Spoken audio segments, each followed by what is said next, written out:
Olá, queridos alunos, sejam bem-vindos a mais uma aula de Teoria da Constituição e Direitos Humanos. Neste encontro, nós vamos dar prosseguimento às nossas discussões e estudos sobre o poder constituinte.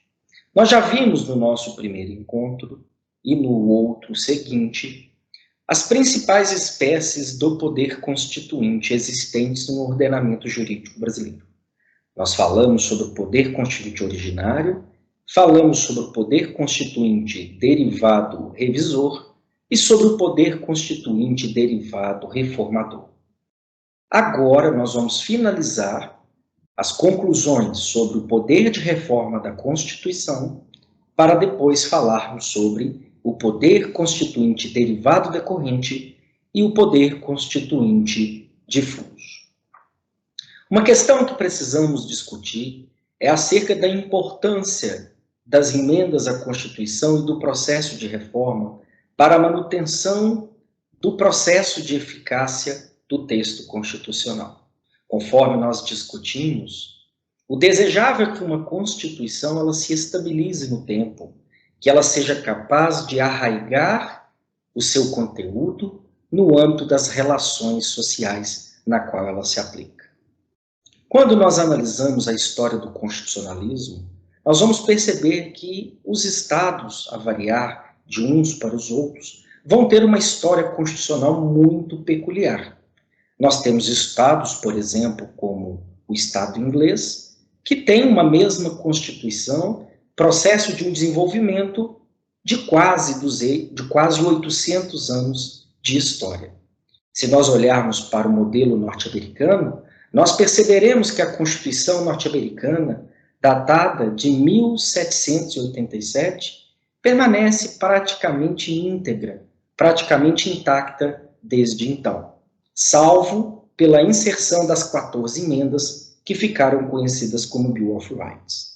A nossa Constituição da República Federativa do Brasil, de 1988, com pouco mais de 32 anos, já sofreu mais de 100 emendas. E isso talvez seja explicado pela nossa cultura, pela nossa tradição jurídica. De fato, é uma cultura no direito brasileiro que é inspirado pelo sistema romano-germânico, que as alterações legislativas, elas precisam ser feitas como forma de promover transformações sociais. Há uma cultura de que para se mudar uma Constituição, é necessário que se mude o seu texto, é necessário que se faça uma reforma constitucional, é necessário que se crie uma emenda à Constituição, quando, na verdade, nós veremos durante este encontro, é perfeitamente possível promover alterações no texto constitucional sem que haja mudança do seu texto normativo, apenas através de uma atividade hermenêutica, apenas através de uma atividade interpretativa. Essa tradição brasileira de se promover inúmeras mudanças no texto constitucional, em certa medida, causa instabilidade institucional. Obviamente que boa parte das emendas à Constituição que foram realizadas desde 1988 se apresentaram importantes em razão da necessidade de alteração da forma de organização e de estruturação do poder no âmbito do Estado brasileiro. Algumas emendas estavam voltadas para a inclusão de mais direitos e garantias fundamentais no nosso texto constitucional, o que também é salutar. Outras emendas vieram trazer reformas administrativas, reformas políticas, reformas tributárias, que só foram possíveis com o passar do tempo. Na medida em que as normas constitucionais foram sendo aplicadas, na medida em que se vivenciou a Constituição de 1988, a realidade demonstrou que algumas normas da Constituição, elas necessitavam ser transformadas, elas necessitavam de um processo de reforma para melhor adaptá-las às demandas e anseios da sociedade brasileira. Este processo é um processo natural, este processo é um processo salutar e importante. O que nós devemos evitar é que haja uma constante mudança, uma constante reforma na Constituição, sem que haja justificativas ou motivos para que isso ocorra. Nós devemos evitar que a Constituição se transforme numa verdadeira colcha de retalhos, fruto de constantes emendas que possam retirar dela o seu sentido, a sua sistematicidade e a sua unidade. Bem como evitar emendas que pretendam incluir no texto constitucional decisões políticas que não são propriamente constitucionais, que não digam respeito à organização e estruturação do poder do Estado, nem a sua limitação mediante a garantia de direitos fundamentais. De fato, mais de 100 emendas em pouco mais de 32 anos nos mostra que o nosso constitucionalismo tem algumas peculiaridades. Que o sistema romano-germânico e a tradição romano-germânica realmente ainda influenciam muito o sistema normativo brasileiro. Muito ligado à norma, ao legalismo, à ideia da subsunção do fato à norma. Obviamente que quando nós estudamos o texto constitucional e classificamos a Constituição, eu disse a vocês que grande parte das normas constitucionais esculpidas na nossa Constituição são regras. As regras, de certo modo, têm um menor grau de adaptabilidade às mudanças sociais. De fato, portanto, reformas relacionadas às regras muitas das vezes se fazem importantes, porque, afinal de contas, aquela regra não teria capacidade, em razão da sua pequena abertura semântica, em razão do seu reduzido grau de abstração e fluidez normativa, de simplesmente ter o seu conteúdo alterado através de uma mera interpretação. Agora, a nossa Constituição é extremamente principiológica. A nossa Constituição está repleta de princípios que dão abertura para que os tribunais promovam a interpretação da Constituição de modo a alcançar os resultados satisfatórios aos novos anseios sociais, às novas demandas sociais e à nova realidade que se impõe. O importante é que nós busquemos, nesta atividade de adaptação do texto constitucional à realidade, uma Constituição que seja efetiva, cujas normas se aproximem de uma máxima efetividade, que essas normas sejam capazes de concretizar na realidade as promessas constitucionais que elas trazem consigo, que elas sejam capazes de atender aos anseios e às demandas de uma sociedade. Então, quando falamos sobre o poder de reforma, é importante que nós tenhamos isso muito claro, esta visão crítica. A reforma constitucional, em grande parte das vezes, ela se faz necessária. Mas quando for possível promover alterações no texto constitucional, através de um processo de interpretação, através de um processo hermenêutico, deverá se preferir a interpretação. E deverá se ter o cuidado para que as reformas não acabem por desnaturar, não acabem por suprimir a tão necessária unidade, sistematicidade e harmonia que deve existir no texto constitucional. Agora que nós terminamos de falar sobre o poder constituinte derivado reformador, nós vamos falar sobre outra modalidade de poder constituinte derivado, e é o conhecido poder constituinte derivado decorrente. Nós sabemos que o Estado brasileiro é um Estado federal. E a principal característica de um Estado federal é justamente a descentralização político-administrativa que é obtida a partir do momento em que a própria Constituição da República reconhece aos Estados-membros autonomia federativa.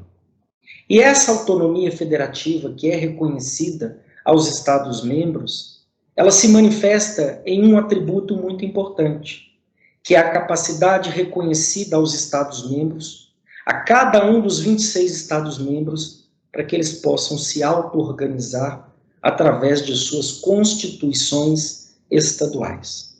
Esse poder que é atribuído aos Estados-membros para elaborarem suas próprias constituições estaduais, observados os limites estabelecidos na Constituição da República, conforme estabelece o próprio artigo 25 da Constituição, é denominado de poder constituinte derivado decorrente. É o poder que os estados têm para elaborarem suas próprias constituições, organizarem e estruturarem o poder dos Estados com base nas constituições, desde que observados os limites estabelecidos pela Constituição da República.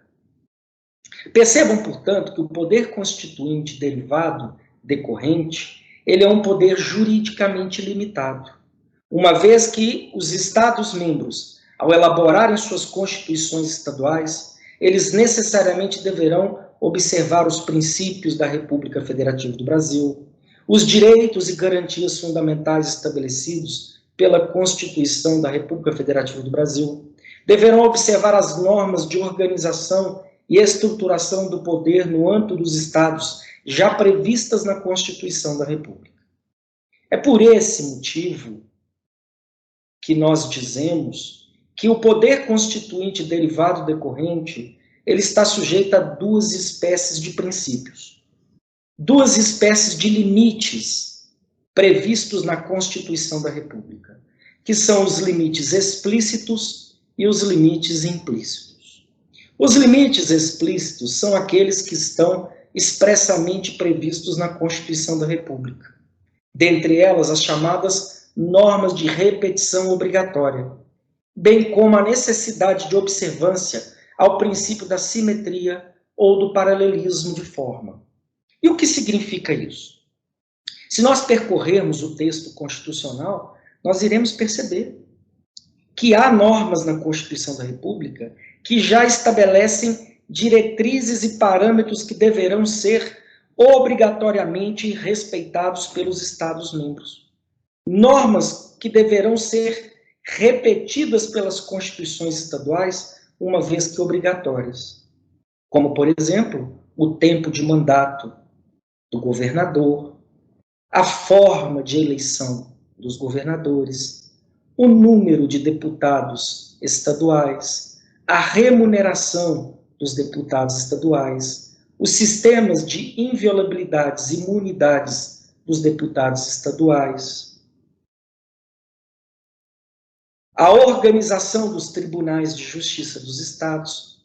Há vários dispositivos na Constituição da República que já estabelecem comandos que deverão ser seguidos pelos Estados-membros. E esses limites são chamados de limites explícitos. A própria Constituição estabeleceu que o mandato de um governador é de 4 anos, sendo permitida uma única reeleição. A própria Constituição Federal estabeleceu que para alguém ser governador, ela precisa ter pelo menos, essa pessoa precisa ter pelo menos 30 anos de idade. A própria Constituição Federal estabeleceu um número mínimo e um número máximo de deputados estaduais, fixou as normas para o estabelecimento da sua remuneração, previu normas relativas às imunidades parlamentares extensíveis aos deputados estaduais. Essas normas são conhecidas como normas de repetição obrigatória. E o poder constituinte derivado decorrente, quando forem elaborar as suas constituições estaduais, deverão observar estas normas previstas na Constituição, sob pena de uma inconstitucionalidade. Quando a Constituição da República Federativa do Brasil foi criada em 1988, vários estados-membros ainda não tinham constituições, eram territórios que foram transformados em estados e tiveram, nos termos dos atos das disposições constitucionais transitórias, elaborarem suas próprias constituições. Aqueles estados que já possuíam constituições tiveram que adaptar as suas à Constituição da República Federativa do Brasil naquilo em que fosse necessário. Portanto, quando nós falamos dos limites explícitos, nós estamos falando dessas normas de repetição obrigatória. Estamos falando dessas decisões políticas fundamentais que já estão esculpidas na Constituição da República e devem ser obrigatoriamente observadas e absorvidas pelas constituições estaduais. E, portanto, são um limite ao poder constituinte derivado decorrente. E há outras formas de limitação, que são, por exemplo, a observância do princípio da simetria ou do paralelismo de forma. O princípio da simetria no âmbito de um Estado federal, ele indica a necessidade de que os Estados-membros eles sigam de modo simétrico a forma de organização do poder executivo, do poder legislativo e e do Poder Judiciário no âmbito federal, de modo a criar uma sistematicidade, uma organicidade na estruturação do poder no âmbito do Estado brasileiro. Então, nós vamos ver em várias situações a aplicação do princípio da simetria, como, por exemplo, na definição de crimes de responsabilidade e crimes comuns a serem praticados pelos governadores, no que diz respeito às imunidades parlamentares, no que diz respeito ao processo de julgamento de governadores e deputados estaduais, no que diz respeito ao estabelecimento de normas de remuneração para o poder executivo, para o poder legislativo e judiciário. Então, o princípio da simetria e do paralelismo de forma, ele tem como objetivo garantir essa uniformidade, essa simetria de tratamento quando da organização e estruturação do poder no âmbito dos Estados-membros. Só que, além dos princípios explícitos, nós temos os limites implícitos, que também estão previstos implicitamente na Constituição. E esses limites implícitos, eles são observados a partir de uma interpretação conjunta. Percebam bem que um Estado-membro, ao elaborar sua Constituição, não pode disciplinar a garantia de um direito fundamental de forma diversa daquela contida na Constituição da República. Os Estados-membros, ao elaborarem suas constituições estaduais, fruto do poder constituinte derivado decorrente, não podem simplesmente modificar a definição do que é crime comum, do que é crime político, não podem alterar a imunidade penal relativa que é reconhecida ao governador, uma vez que ela é inspirada na imunidade penal relativa reconhecida ao presidente da República. Não podem alterar normas relativas ao processo legislativo, que já encontra-se previamente disciplinado pela Constituição da República. Portanto, fique claro a todos vocês que o poder constituinte derivado decorrente é um poder juridicamente limitado. E ele deve observar tanto os limites explícitos quanto os limites implícitos trazidos pela Constituição da República. Em especial, a necessidade de observância às normas de repetição obrigatória e a observância do princípio da simetria ou do paralelismo de forma. Vocês poderiam perguntar, mas professor, e os municípios? Os municípios não têm poder constituinte derivado decorrente? Os municípios não têm Constituição municipal? Não. Nem o Distrito Federal e nem os municípios são titulares do poder constituinte derivado decorrente. Em que pese a lei orgânica distrital e a lei orgânica municipal terem características muito semelhantes a características de uma Constituição municipal, de uma Constituição distrital, muito embora a lei orgânica ela se destine a organizar e estruturar o poder no âmbito do Distrito Federal e dos municípios, ela não é considerada fruto do poder constituinte derivado decorrente. E por uma simples questão, não é possível que eu tenha um poder constituinte sujeito a dois outros poderes constituintes. Porque se eu reconhecesse que a lei orgânica municipal é fruto de um poder constituinte derivado decorrente, eu teria que reconhecer a possibilidade de que eu teria um poder constituinte sujeito tanto às limitações estabelecidas pela Constituição do Estado, quanto às limitações estabelecidas pela Constituição Federal. E, de fato, quando nós analisamos tanto a lei orgânica distrital quanto a lei orgânica municipal, nós vamos perceber que ela não pode contrariar nem a Constituição estadual e nem muito menos a Constituição da República. Então, de acordo com os teóricos, de acordo com os principais constitucionalistas, nós não podemos dizer que os municípios são titulares do poder constituinte derivado decorrente, nem mesmo o Distrito Federal, porque seria inimaginável admitir a possibilidade de termos um poder derivado que estaria sujeito a dois limites impostos por outros poderes constituintes. No caso, o poder constituinte originário, que elaborou a Constituição da República Federativa do Brasil, e o poder constituinte derivado decorrente, do qual emanou a constituição daquele Estado no qual o município está inserido. Percebam bem vocês que o poder constituinte derivado decorrente, ele só vai existir no âmbito daquilo que nós denominamos de estados federais, caracterizados pela descentralização político-administrativa e pelo reconhecimento de autonomia federativa aos estados-membros. E no caso do Brasil, aos municípios, porque o Brasil é o único estado federal no mundo que reconhece autonomia federativa e capacidade de auto-organização aos municípios. Nos demais estados federais, no mundo, só há a figura da União e dos estados-membros. Além do poder constituinte derivado decorrente, nós também devemos reconhecer a existência de uma outra espécie de poder constituinte, que é o denominado poder constituinte difuso. Este poder constituinte difuso ele não está previsto em uma norma constitucional. Na verdade, ele é fruto da praxis, ele é fruto da experiência e da vivência constitucional.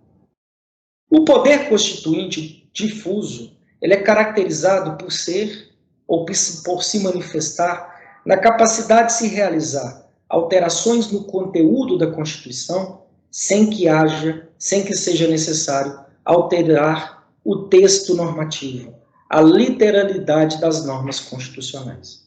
Então, o que, na verdade, o poder constituinte difuso representa é a possibilidade de eu promover transformações, mudanças no conteúdo da Constituição através da atividade hermenêutica, através da atividade interpretativa, principalmente através da atuação dos tribunais, do Poder Judiciário, em especial da Corte Constitucional, no caso do Brasil, o Supremo Tribunal Federal.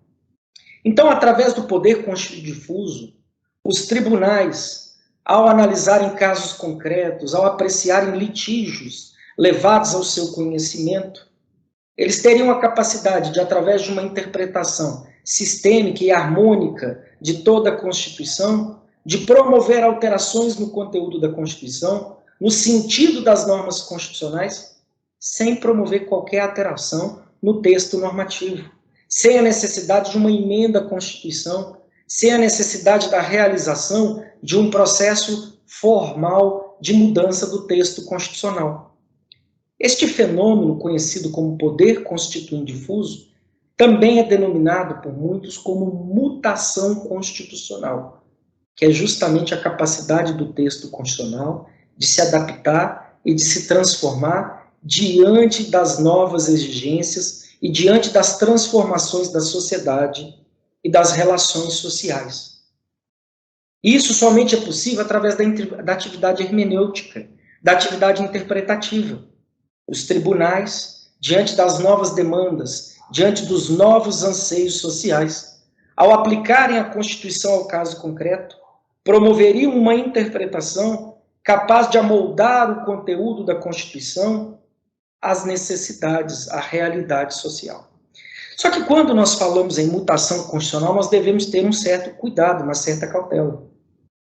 Porque não é possível reconhecer, não seria adequado fazê-lo, permitir que a Corte Constitucional, que o Supremo Tribunal Federal, simplesmente interprete a Constituição contrariando o texto normativo, simplesmente contrariando as decisões políticas fundamentais estabelecidas pelo poder constituinte originário.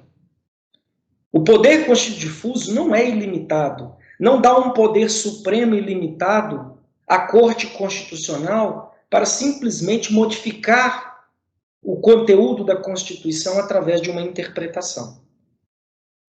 A mutação constitucional ela exige, para que ela possa ocorrer de forma legítima, que aquele processo de interpretação ele seja fruto de um processo histórico que demonstre uma mudança de concepção da própria sociedade e das próprias relações sociais acerca daquele tema que está sendo apreciado pela Corte Constitucional.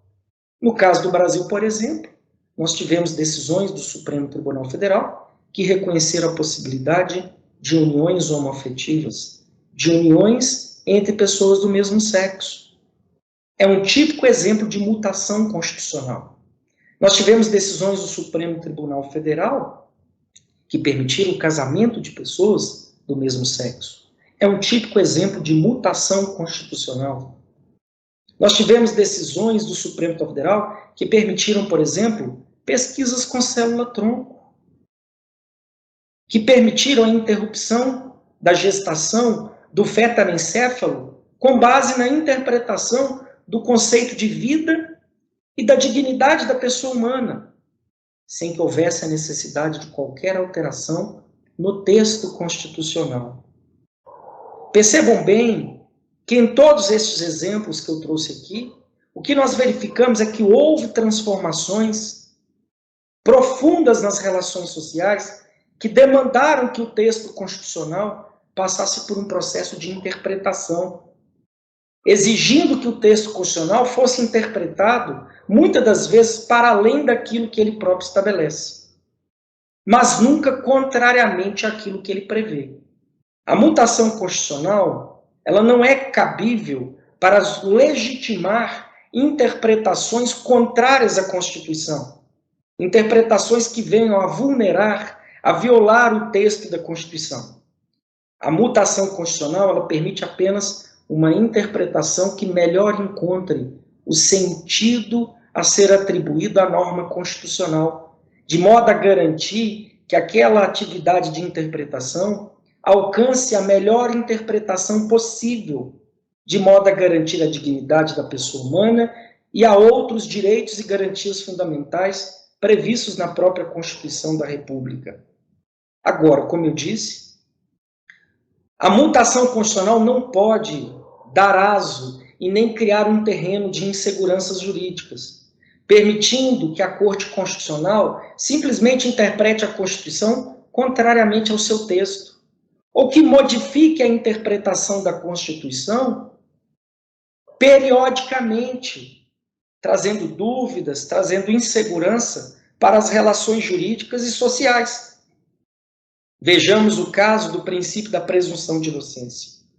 O Supremo Tribunal Federal, em um curto período de 10 anos, mudou seu entendimento sobre a presunção de inocência e sobre a possibilidade de prisão em segunda instância pelo menos 3 vezes. Ora para permitir a prisão com a decisão de segundo grau, ora para proibir a prisão apenas com base na decisão de segundo grau, depois voltou e passou a permitir a prisão desde que houvesse decisão em segundo grau confirmatória de sentença condenatória, e agora, mais recentemente, interpretando o princípio da presunção de inocência, estabeleceu que a pessoa só pode ser presa, só pode cumprir a pena depois da decisão penal transitada em julgado, ou nos casos da prisão provisória e da prisão preventiva, que são prisões cautelares. Percebam bem que quando nós falamos de poder constituinte difuso, nós devemos ter este senso crítico.